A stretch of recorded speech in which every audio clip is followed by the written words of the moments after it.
안녕하세요. 새내갈배입니다. 이번 영상은 맨발 걷기 오해와 진실 시리즈 네 번째로 자유전자의 이동 속도에 관해 말해보려고 합니다.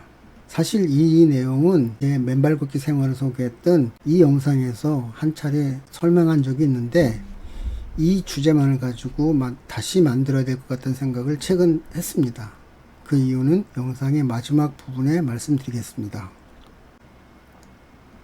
실제로 자유전자 이동 속도는 얼마나 될까요? 자유전자 이동 속도는 세 가지로 설명을 합니다. 그런데 어싱할 때 우리 몸으로 들어온다는 자유전자의 속도는 이 셋 중 어느 것일까요? 한번 생각해 보시기 바랍니다. 첫째는 전자의 운동 속도입니다. 전자는 원자와 떼어놓고 말할 수 없습니다. 모든 전자는 원자에 소속되어 있기 때문입니다. 전자는 원자에서 원자핵의 주위를 돌고 있는데 이 속도가 전자의 진짜 운동 속도입니다. 그 속도는 초속 3000km입니다. 둘째는 전자가 전기적인 힘을 받아 도체 내에서 이동할 때의 속도입니다. 이때는 정말 분뱅이보다 느립니다. 셋째는 전기의 속도입니다. 전기가 빛의 속도라는 것은 초등학생들도 잘 알고 있는 상식입니다.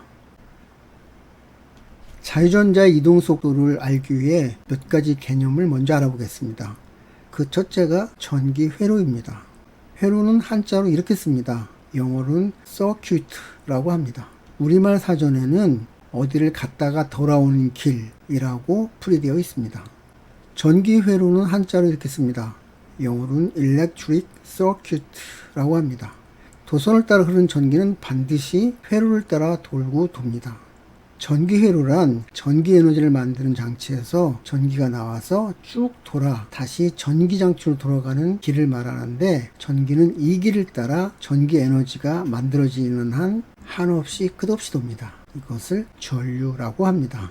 자유전자는 전류와는 반대의 방향이므로 마이너스 극인 B 지점에서 출발해 플러스 극인 A 지점으로 갑니다. 여기서 이 영상의 주제에 맞는 질문을 드리겠습니다. 플러스 극과 마이너스 극이 있는 A와 B 지역은 발전소입니다. 이것이 자유전자가 출발할 곳입니다. 그리고 전기가 필요한 것은 공장인데 C 지점입니다. 발전소에서 전기를 쓸 곳인 공장 있는 C 지역까지는 300km의 거리입니다. 이제 질문입니다. 발전소가 막 가동을 시작했습니다. 그럼 C 지점에 있는 공장에서 필요한 자유전자를 받으려면 시간이 얼마나 걸릴까요? 힌트를 드리겠습니다. 구리도선은 전기도선으로 가장 많이 쓰입니다. 단면적이 100스퀘어밀리미터, 즉 100평방밀리미터의 구리전기선에 100A의 전류가 흐를 때 자유전자 이동 속도는 1m 가는데 3시간 46분 걸린다고 합니다. 느려도 너무 느립니다. 두 번째 힌트는 빛의 속도입니다. 빛은 초당 2억 9,979만 2,458m 간다고 합니다. 이것은 지구를 7바퀴 반을 도는 거리입니다. 세 번째 힌트는 전자가 원자 내부에서 원자핵을 공전하는 속도입니다. 이 속도는 초당 3000km라고 합니다. 자유전자 이동 속도는 달팽이 속도라 최소 40분 이상은 어싱을 해야 자유전자를 받을 수 있다고 말하는 분들의 의견을 존중해서 계산을 해보았습니다. 그냥 편하게 1m에 3시간으로 계산했습니다. 300km면 30만 미터이니까 총 90만 시간, 37,500일, 그리고 약 105년이 걸렸습니다. 즉, 발전소가 가동을 시작하고 나서 105년 후부터 공장은 가동을 할 수 있다는 계산입니다.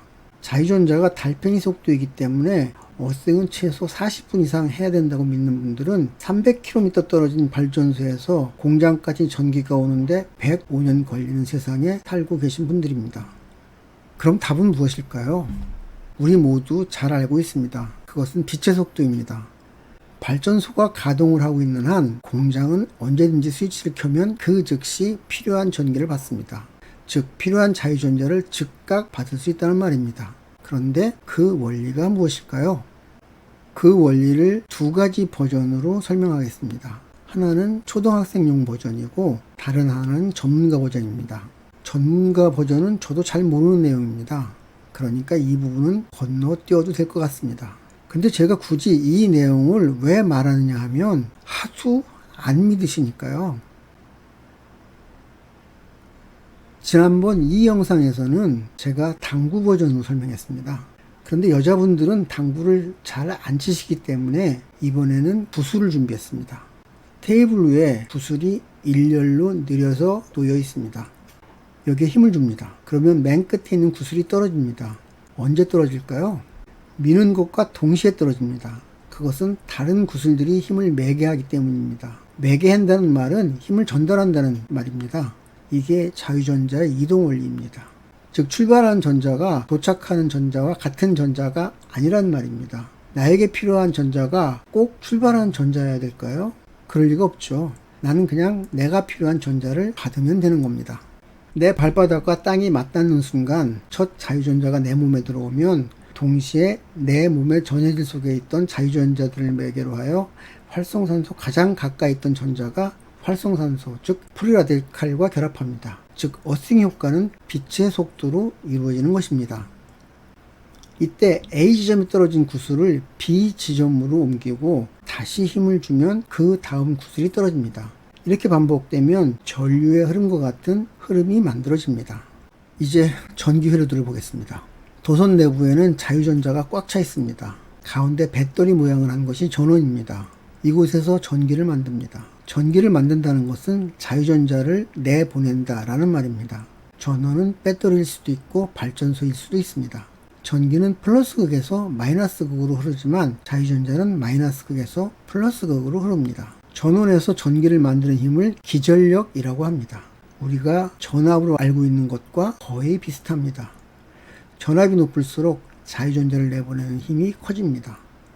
이 구슬 그림에서 떨어진 구슬을 테이블 위로 올리고 다시 밀어내는 힘을 전압이라고 생각하면 비슷합니다. 전원에서 전자 하나를 내보내면 동시에 전자 하나가 전원으로 들어갑니다. 따라서 도체 내에 있는 자유전자의 개수는 항상 일정합니다. 어싱은 정전기이기 때문에 회로에서 돌고 도는 전류처럼 지속적인 전기 흐름은 없습니다. 정전기의 흐름을 방전이라고 합니다. 방전은 정전기가 모두 사라지면 끝납니다. 그래서 대개 한 번에 끝납니다. 그러나 자유전자 이동 원리는 회로 내의 자유전자 이동 원리와 같습니다. 정전기도 전기니까요. 우리 생활 속에는 빛의 속도로 이동하는 것이 많이 있습니다. 그림에서 보는 소방호수의 물도 빛의 속도로 이동합니다. 소방호수의 길이와 상관없이 물탱크에서 나오는 순간 호수 끝에서 물이 뿜어나갑니다. 빛의 속도입니다. 우리가 먹는 수돗물도 빛의 속도로 이동합니다. 샤워실에서 샤워를 틀면 물이 바로 나오기 시작합니다. 그럼 이 물은 어디서 오는 것일까요? 물은 수원지에서 보냅니다. 물은 지금 내가 쓴 것만큼 정확하게 수원지에서 보낸 것입니다. 그런데 그 물은 빛의 속도로 나에게 전달됩니다. 이 내용은 이 영상에 자세히 설명되어 있습니다. 더보기에 링크를 남겨놓겠습니다. 궁금하시면 꼭 한번 찾아보십시오. 저도 많은 것을 배웠습니다. 그런데 내용이 조금 어렵습니다. 저는 이 영상에서 땅의 전도성은 어싱 효과에 영향을 주지 못한다고 말씀드린 바 있습니다. 즉 바닷가이든지 황토길이든지 흙길이든지 전기만 통하면 어싱 효과는 똑같다 라고 설명했습니다. 그러면서 땅의 전도성이 어싱 효과에 영향을 준다는 주장은 바다의 상태가 강물의 흐름에 영향을 준다고 하는 것과 같다고 비유를 든 바 있습니다. 전기현상은 많은 경우에 물의 현상으로 설명이 되고 거의 일치합니다. 이 비유에 많은 분들이 공감을 해주셨습니다. 그럼에도 아직도 공감을 못하시는 분들이 계신 것 같아 예를 하나 더 들겠습니다.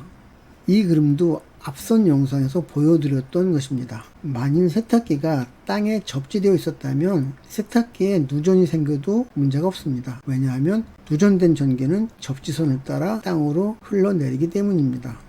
우리는 우리 아파트가 접지되어 있는지 아닌지에 거의 관심이 없습니다. 당연히 접지되어 있을 거라고 생각하고 접지되어 있다면 안전하다고 믿기 때문입니다. 그런데 만약 땅에 따라 접지 효과가 달라지고 어떤 곳은 3배나 차이가 난다면 어떤 일이 벌어질까요?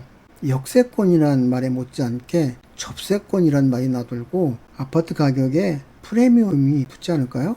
접지 효과가 나쁜 아파트는 분양이 제대로 되겠습니까? 살면서 혹시 그런 생각 해보신 적 있나요? 우리 집 접지 효과가 다른 곳에 비해 떨어지지는 않을까 라고 말이죠. 아무도 없을 겁니다. 그런데 이런 말도 안 되는 소리가 왜 어싱판에서는 힘을 받고 있을까요? 저는 맨발 걷기를 하기 시작하면서 제일 뜬금없었던 주제가 맨발 걷기 하기 좋은 곳이었습니다. 솔직히 전 잘 몰랐습니다. 왜 사람들이 이 주제에 그렇게 목을 매는지. 저는 맨발 걷기 하기 좋은 곳은 그냥 걷기 좋은 곳, 그리고 그곳은 힐링이 되는 곳 정도로 생각했었습니다. 그래서 맨발 걷기 하기 좋은 곳이라고 소문난 곳에 주차 전쟁이 벌어지고 사람들이 떼를 지어 바닷가로 몰려가는 것도 잘 이해하지 못했습니다. 그리고 왜 그렇게 황토길에 목을 매는지도 몰랐습니다. 그러다가 최근 맨발 걷기 5회 시리즈를 하면서 비로소 알게 되었습니다. 생각해 보십시오. 자유준재는 군뱅이라 40분을 해야 몸에 전자가 올라올지 말지 한다고 합니다. 그런데 바닷가는 3배, 황토길은 2배의 어싱 효과가 있다고 합니다. 맨발 걷기를 새로 시작하는 분들은 이 이야기를 어떻게 생각할까요? 최근 저는 믿고 싶지 않은 이야기를 들었습니다. 맨발 걷기 하는 분들이 해당 지자체에 황토길을 만들어 달라는 민원을 많이 낸다는 이야기입니다. 저는 처음에는 황토길을 그냥 흙길로 들었습니다. 저도 흙길을 만드는 것에는 대찬성입니다. 그런데 들리는 이야기는 그게 아니었습니다. 멀쩡한 흙길을 황토길로 바꾸는 일이 많다는 것입니다. 저는 솔직히 사실이 아니길 바랬습니다.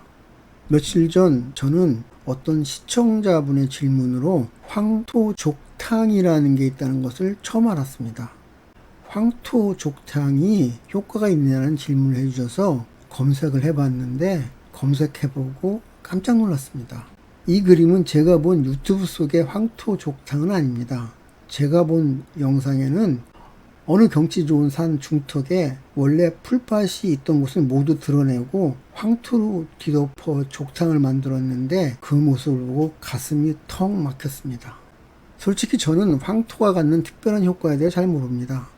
제가 지금까지 들은 것은 황토길이 어싱 효과가 2배라는 것이 전부입니다. 그 밖에 황토길과 맨발 걷기 관계에 대해서는 들은 게 없습니다. 만약 이게 전부라면 인공으로 만든 황토길이 그냥 자연 흙길보다 맨발 걷기 효과가 좋을 리가 없습니다. 맨발 걷기 하기 좋은 곳은 가장 자연스러운 흙길입니다. 자연스럽게 있는 흙, 돌, 나무, 풀 이런 것이 어우러져 있는 원래 우리 고향에 있었던 옛날 그 길. 그 길이 가장 좋은 흙길입니다. 바닷길도 자연스럽기 때문에 좋은 길입니다. 인공적으로 만든 황토길이 자연스러울 수가 있을까요? 제 머릿속에 떠오르는 인공 황토길은 시멘트길과 다를 게 없습니다. 인공적으로 만든 황토길은 맨발 걷기 효과가 떨어집니다. 맨발 걷기 효과에서 어싱 효과만큼 중요한 효과가 힐링 효과입니다. 힐링 효과란 발바닥의 촉감, 돌과 풀과 나무와 같은 자연이 주는 시각적인 효과, 걸으면서 하게 되는 자연스러운 명상과 복식 호흡, 나무 사이에 보이는 부드러운 햇살, 저녁놀이 주는 푸근한 느낌 이런 것들입니다. 이 힐링 효과는 어싱 효과만큼 중요한 맨발 걷기 효과입니다. 이 힐링 효과가 왜 중요한가 하면 스트레스와 수면 효과 때문입니다. 저는 맨발 걷기의 핵심 효과를 혈관 건강, 수면 개선, 그리고 호르몬 균형으로 생각합니다. 호르몬 균형은 주로 스트레스를 말합니다. 물론 어싱도 스트레스와 수면 개선에 효과를 주지만 어싱에 의한 효과는 간접적인 효과로 보입니다. 직접적인 효과는 힐링 효과가 대부분을 담당한다고 생각합니다. 적어도 지금까지 제가 공부한 것에 따르면 그렇습니다. 그리고 인공 황토길의 또 하나의 문제점은 자연 정화 능력이 떨어질 것 같다는 것입니다. 아직 더 살펴봐야 하겠지만 대체로 위생적이지 않다는 느낌도 들었습니다. 맨발 걷기 공부를 하면 할수록 수많은 비과학적인 생각과 유사과학이 맨발 걷기와 엉켜 있다는 것을 알게 되었습니다. 솔직히 이 정도면 맨발 걷기를 유사과학의 총집합체라고 해도 할 말이 없을 정도입니다. 정전기, 전자파, 음이온, 생체전기, 그리고 활성산소에 대한 여러 가지 괴담. 왜 제가 이런 거에 매달리냐고요? 저는 정말 알고 싶기 때문입니다. 제 몸이 좋아지는데 그 이유가 무엇인지, 무엇 때문에 건강이 회복되는지, 그리고 어디까지 회복되는지, 그 한계가 어디인지 정말 저는 알고 싶습니다. 이번 영상 여기서 마치겠습니다. 구독, 좋아요, 공유, 알림 설정 부탁합니다. 감사합니다. 다음 영상에서 뵙겠습니다.